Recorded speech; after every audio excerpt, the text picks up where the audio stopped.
Cloudy with a Chance of Meatballs by Judy Barrett. If you move to a town called Chewandswallow, don't be surprised if suddenly meatballs start falling from the sky. Because in this town, it doesn't rain rain. It rains food. We were all sitting around the big kitchen table. It was Saturday morning, pancake morning. Mom was squeezing oranges for juice.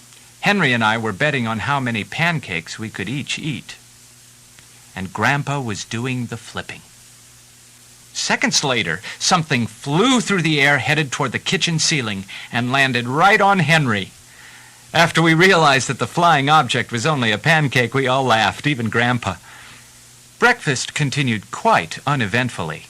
All the other pancakes landed in the pan, and all of them were eaten, even the one that landed on Henry. That night, touched off by the pancake incident at breakfast, Grandpa told us the best tall-tale bedtime story he'd ever told. Across an ocean, over lots of huge bumpy mountains, across 3 hot deserts and 1 smaller ocean, there lay the tiny town of Chewandswallow. In most ways, it was very much like any other tiny town. It had a main street lined with stores, houses with trees and gardens around them, a schoolhouse, about 300 people, and some assorted cats and dogs. But there were no food stores in the town of Chewandswallow. They didn't need any. The sky supplied all the food they could possibly want. The only thing that was really different about Chewandswallow was its weather. It came 3 times a day, at breakfast, lunch, and dinner. Everything that everyone ate came from the sky. Whatever the weather served, that was what they ate. But it never rained rain. It never snowed snow.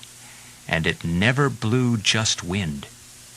It rained things like soup and juice. It snowed mashed potatoes and green peas, and sometimes the wind blew in storms of hamburgers. The people could watch the weather report on television in the morning, and they would even hear a prediction for the next day's food.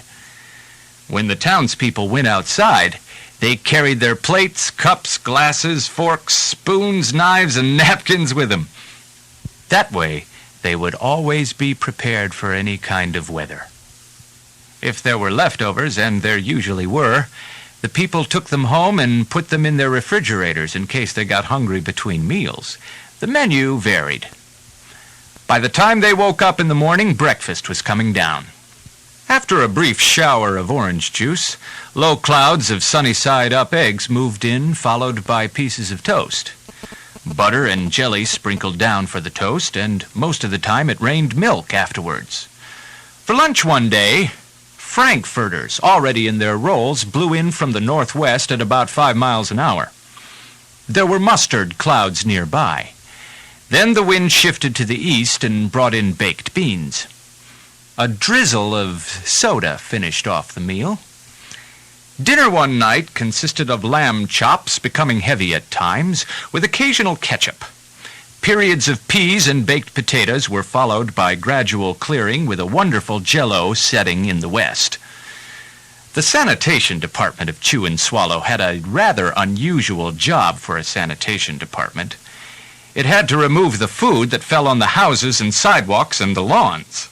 The workers cleaned things up after every meal and fed all the dogs and cats.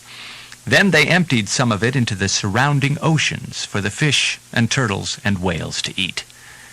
The rest of the food was put back into the earth so that the soil would be richer for the people's flower gardens.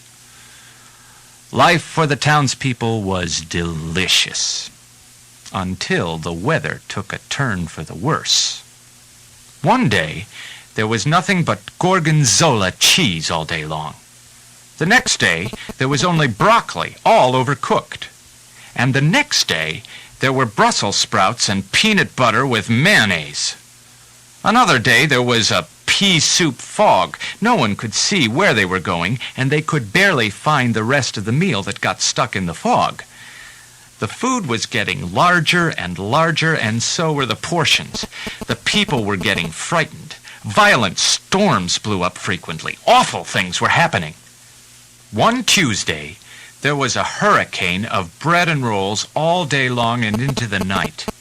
There were soft rolls and hard rolls, some with seeds and some without. There was white bread and rye and whole wheat toast.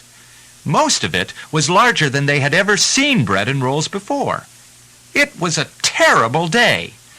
Everyone had to stay indoors. Roofs were damaged and the Sanitation Department was beside itself. The mess took the workers 4 days to clean up, and the sea was full of floating rolls.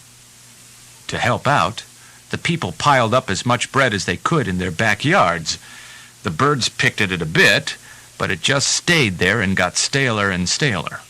There was a storm of pancakes one morning and a downpour of maple syrup that nearly flooded the town. A huge pancake covered the school. No one could get it off because of its weight, so they had to close the school. Lunch one day brought 15-inch drifts of cream cheese and jelly sandwiches. Everyone ate themselves sick, and the day ended with a stomachache. There was an awful salt and pepper wind accompanied by an even worse tomato tornado. People were sneezing themselves silly and running to avoid the tomatoes. The town was a mess. There were seeds and pulp everywhere. The Sanitation Department gave up. The job was too big.